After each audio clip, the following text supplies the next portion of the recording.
Cerca Teleeuropa sul tuo Play Store o Apple Store e scarica la nostra app.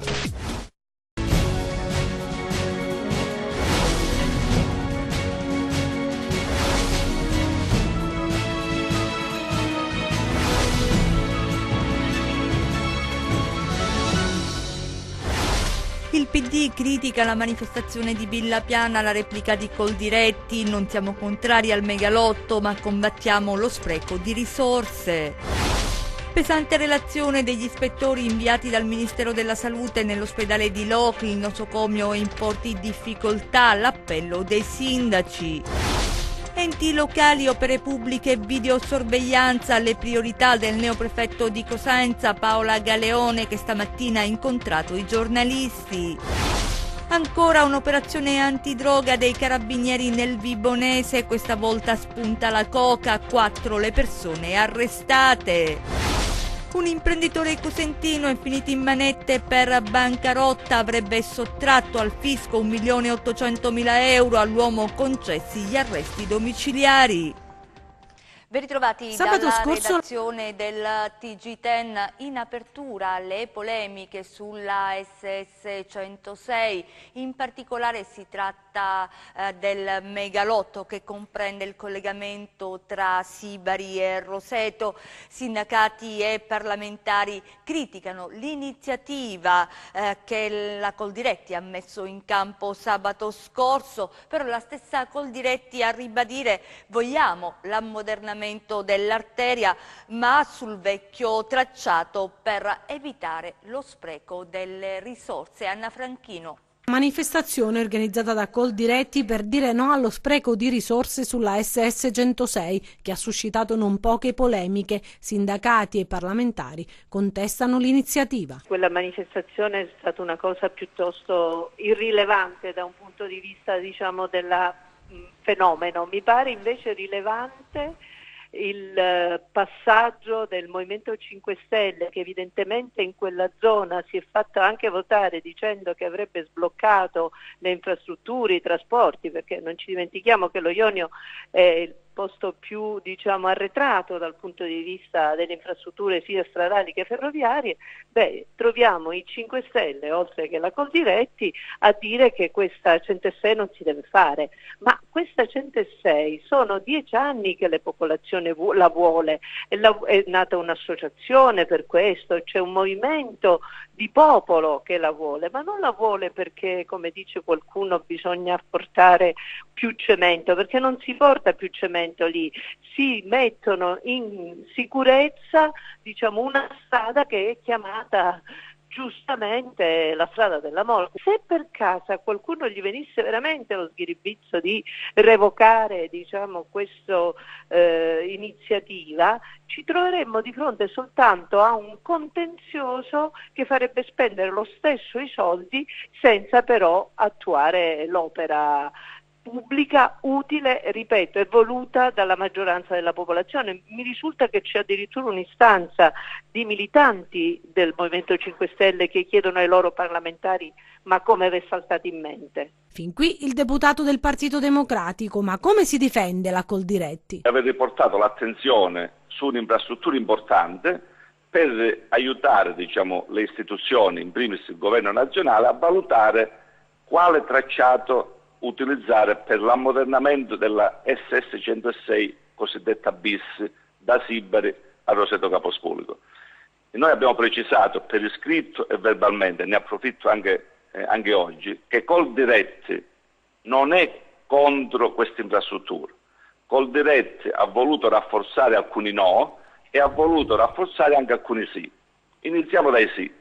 Sì all'ammodernamento della 106, quindi ammodernamento significa anche più sicurezza, ma certamente no al consumo di suolo agricolo, che sarebbe di circa 500 ettari, no alla perdita di lavoro derivante da questo suolo agricolo cementificato, che l'abbiamo stimato in circa 260 persone all'anno per sempre, e sicuramente vogliamo dire no allo spreco di risorse, perché lì ci sono relazioni in primis del professore Gattuso dell'Università di Reggio Calabria, che ha stimato che cambiare tracciato rispetto ad ammodernare quello esistente significa spendere tra i 400 e i 526 milioni in più. Per altri che fanno polemica sul fatto che perdiamo tempo, che perdiamo soldi, io sottolineo in questa occasione che non ci è stato mai consentito di ragionare non solo a Coldiretti, ma a tanti altri rappresentanti di interesse, per non dire ai cittadini,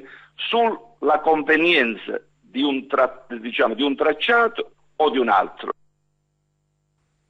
Interdittiva antimafia per la Ristorart, l'impresa capofila del progetto Pecco che gestisce la ristorazione della cittadella regionale.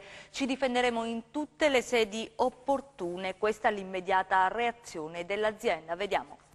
Eccole le immagini dell'inaugurazione della Pecco, l'area enogastronomica, 1600 metri quadrati di prodotti a chilometro zero nel cuore della cittadella regionale. Una festa a cui ha preso parte il governatore Mario Oliverio. Oggi, a circa 2 mesi dall'apertura ufficiale, la doccia fredda con l'interdittiva antimafia per la Ristorart, l'azienda nazionale di ristorazione con sede in Toscana, capofila del progetto Pecco. È stato il prefetto di Prato a firmare il provvedimento. Contatti continui e sospetti con le cosche del Crotonese da parte di Prestanome. Sarebbe questa la inquietante ipotesi da cui sarebbe scaturito il provvedimento. Immediata la reazione dell'azienda, che in una nota fa sapere: ci difenderemo in tutte le sedi opportune, nel rispetto, si aggiunge, di tutti gli organi istituzionali coinvolti e di 250 famiglie di nostri lavoratori. Precisiamo, continua il comunicato, che come lo stesso provvedimento del prefetto dichiara, non risultiamo indagati nel procedimento penale ed in base agli atti processuali non ci viene riconosciuto alcun ruolo né di associato né di concorrente. Rispettosamente, senza entrare nel merito, ci viene contestato con questo provvedimento di avere dato parte del servizio ristorazione presso il CARA di Crotone in subappalto entro i limiti di legge con l'autorizzazione della prefettura competente ad un'azienda solo successivamente ritenuta mafiosa, che già in precedenza effettuava senza di noi i servizi presso il CARA e che contestualmente svolgeva il servizio mensa anche presso la questura di Crotone. Insomma, avremmo dovuto non seguire le indicazioni e le autorizzazioni ufficiali degli organi dello Stato, sapere quello che gli organi dello Stato non sapevano. Ci sembra tutto veramente illogico, conclude la nota, una situazione che si teme possa avere conseguenze sul progetto avviato in Calabria. L'ospedale di Locri è in grosse difficoltà, e quanto emerge dalla relazione degli ispettori del Ministero della Salute. L'appello dei sindaci del comprensorio, vediamo.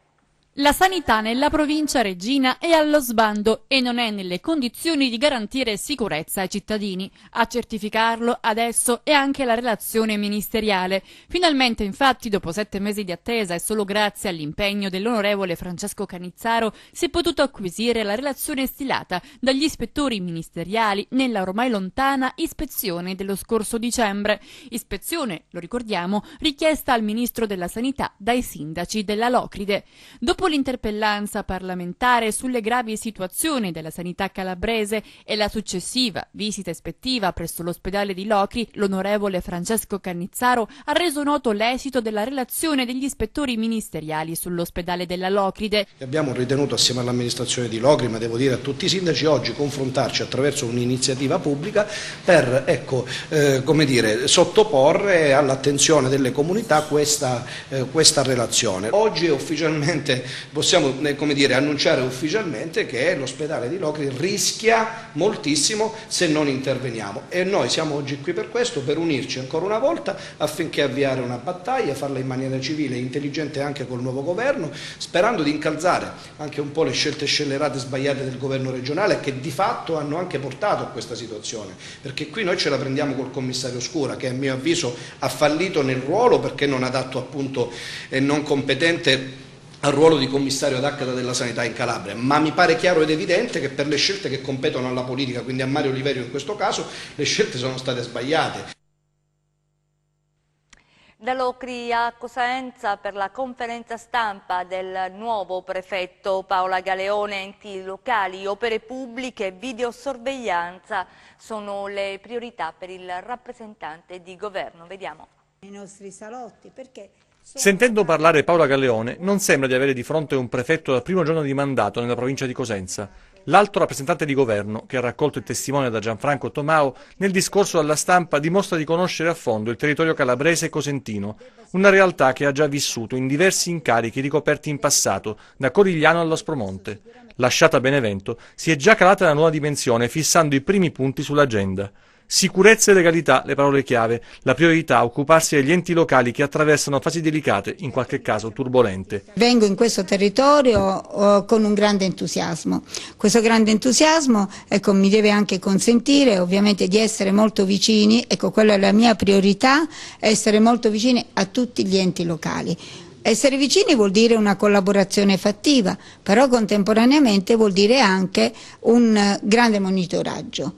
Perché ci sono anche dei territori in cui stanno per partire delle grandi opere pubbliche, quindi tutto deve svilupparsi però con grande sicurezza. Sicurezza anche perché nessun imprenditore, vorrebbe investire in un territorio dove non si sentisse sicuro. Quest'estate neanche un giorno di vacanza, c'è da pensare al sistema di videosorveglianza per la città di Cosenza, un elemento fondamentale per la prevenzione. I progetti devono partire entro il 31 agosto, quindi la videosorveglianza è una grande priorità di questo territorio, è importantissimo per le amministrazioni e quindi d'altra parte ci siamo insediati ieri e quindi le vacanze possono attendere. Paola Galeone ha augurato alla città di raggiungere la massima categoria calcistica, ma anche la Serie B, appena riconquistata, comporterà un'attenzione particolare della prefettura verso il mondo dello sport, a cominciare dalle strutture in adeguamento. Proprio ieri nell'incontro che ho avuto col sindaco della città capoluogo ho detto: signor sindaco, non facciamo, purtroppo è capitato a volte la Coppa Italia parte a giorni dei lavori, vedere lo stadio, non vorrei ovviamente fare delle autorizzazioni di volta in volta perché purtroppo con la Serie A è accaduto, quindi mettiamo tutti in sicurezza. Ora la salute del mare calabrese, ci sono notizie confortanti e qualche criticità, vediamo. Il mare calabrese sta bene, lo dicono gli esperti che hanno partecipato alla giornata di studio sui mari calabresi, ma non mancano le criticità e senza un piano organico si finirà per perdere la fonte del 60% del capitale naturale regionale, ossia l'ecosistema marino costiero. A confronto, tra gli altri, un ex assessore regionale all'ambiente e l'attuale. Dal primo un esempio di come in Calabria non si riesca a progettare a lungo termine. Le criticità nascono dal fatto che non si riesce a portare avanti dei piani organici. Faccio un esempio personale così nessuno si offende. Io ho fatto l'assessore tecnico di questa regione, nel 2010 ho lasciato un progetto, un APQ che si chiamava Tagiri con 580 milioni di euro che serviva proprio per sistemare la depurazione calabrese. Mi risulta che nel momento in cui io me ne sono andato, chi è venuto dopo di me ha annullato tutto. Non è che il sistema della depurazione si può fare a salti in relazione al colore delle giunte. Voglio ricordare che noi ancora in Calabria abbiamo un problema della gestione dei liquami di tutti gli insediamenti e le ville che sono sulla spiaggia. Cioè che la maggior parte di queste ville, sanate nel corso degli anni, abusive, non sono collettate alla rete fognaria. Mi piacerebbe sapere se lo smaltimento avviene correttamente o se invece anche là per risparmiare si chiama l'autospurgo senza fattura, questo come prende il liquame, il primo fosso lo butta. Dall'assessore Antonella Rizzo la consapevolezza dell'esigenza di una sinergia senza precedenti tra ricerca, sviluppo, innovazione tecnologica ed enti territoriali per ottenere quella che viene definita crescita blu.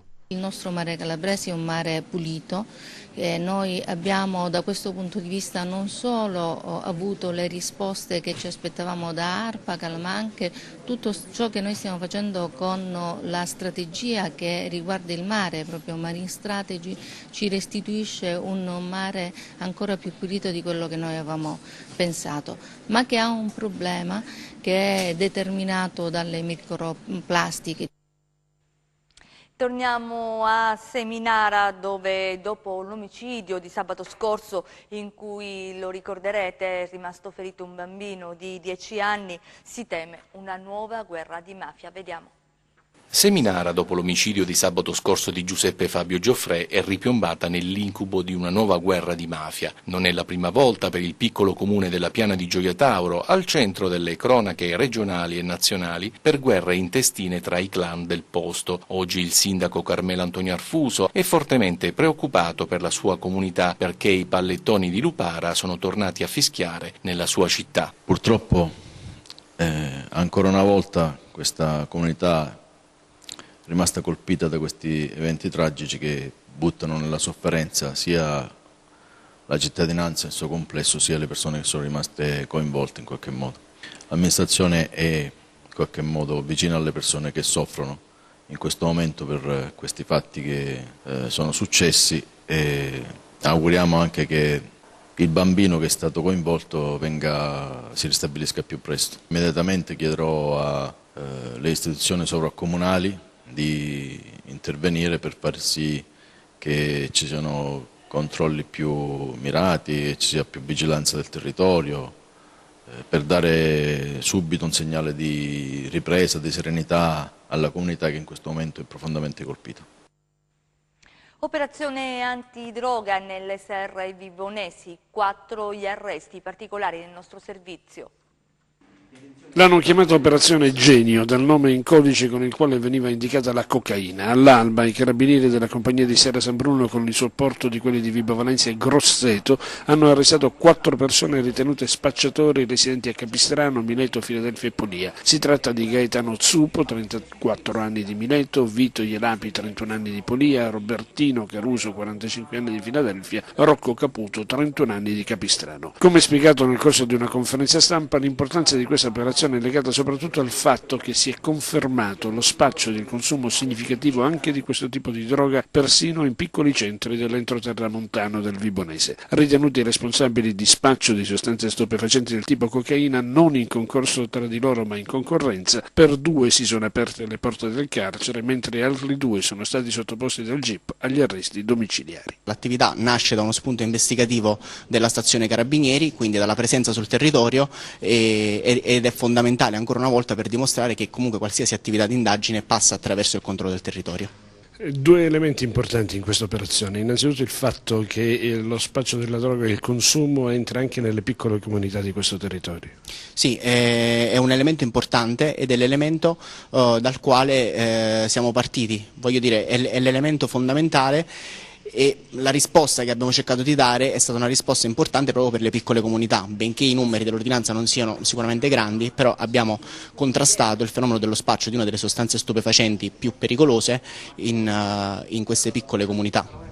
L'altro elemento è il fatto che gli arrestati sono in concorrenza tra loro. Sì, gli arrestati sono in concorrenza tra di loro e non in concorso. Questo emerge dall'attività tecnica, dal fatto che i consumatori spesso e volentieri cambiavano e ci hanno quindi materialmente portato ai vari spacciatori proprio perché cambiava la qualità della sostanza stupefacente piuttosto che il prezzo.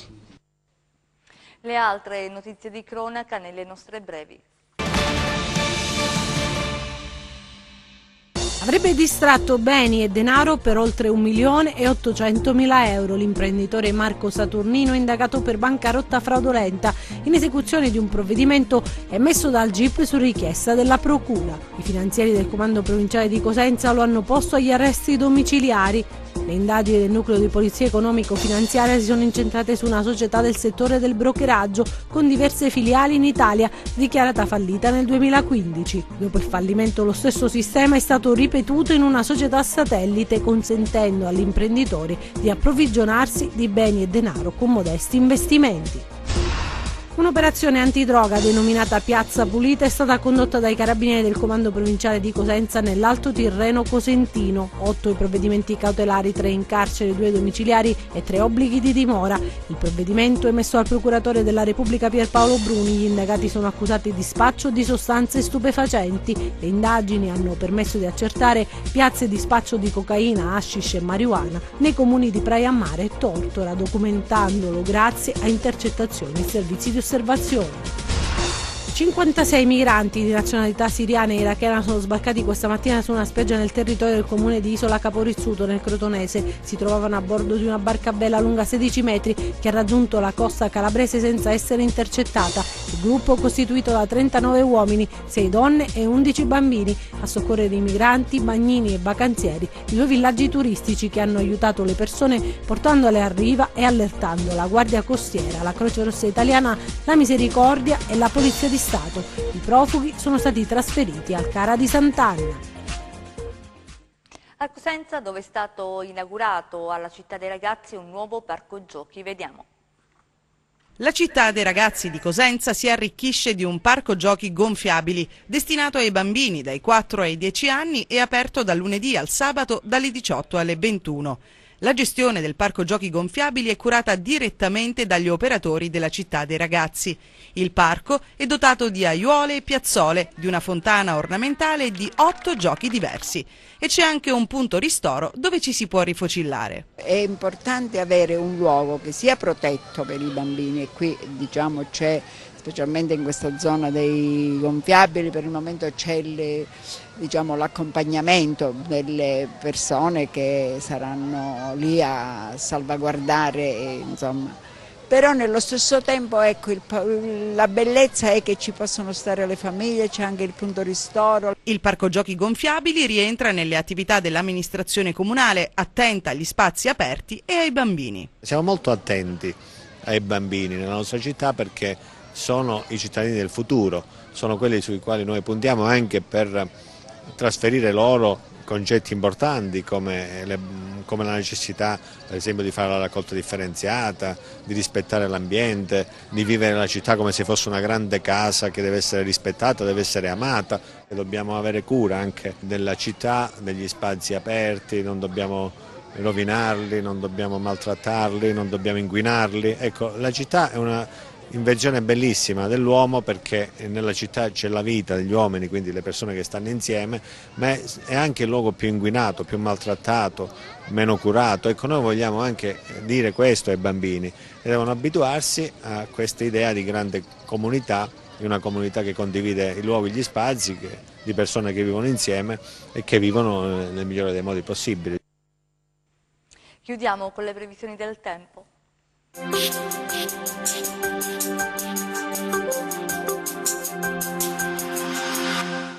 Ben ritrovati da meteincalabria.it. Correnti di maestrale mantengono le temperature sotto le medie del periodo e apporteranno anche qualche locale pioggia. Vediamo quindi le mappe in dettaglio per le prossime ore. Domani per tutta la giornata parzialmente nuvoloso sul Vibonese e Reggino Tirrenico, dove saranno possibili ancora rovesci sparsi. Altrove inizialmente sereno o poco nuvoloso. Nelle ore centrali della giornata poi aumento della nuvolosità cumuliforme sulle zone montuose, con isolati rovesci su Pollino e Sila Piccola, che poi potrebbero anche localmente sconfinare su Alto Ionio Cosentino e Catanzarese Ionico, al confine con la provincia di Crotone. Giornata ventosa ovunque per venti moderati da nord-ovest, con locali rinforzi tra Catanzarese e Reggino Ionico. Prosegue il periodo gradevole, con temperature sempre leggermente sotto le medie del periodo, massime che difficilmente supereranno i 30 gradi, se non solo nelle zone più interne vallive. Vediamo ora invece come si comporteranno mari e venti. Domani Tirreno mosso, Ionio Cosentino e Crotonese inizialmente mossi, poi tendenti a poco mossi. Il resto dello Ionio invece passerà da poco mosso a mosso. Venti generalmente di maestrale moderati. Per ulteriori dettagli consultate il sito meteincalabria.it.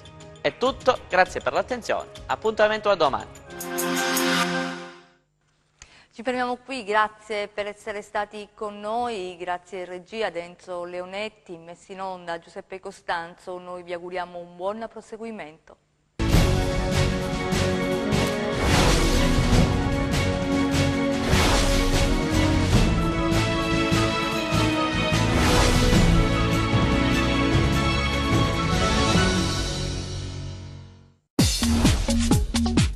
Cerca Teleeuropa sul tuo Play Store o Apple Store e scarica la nostra app.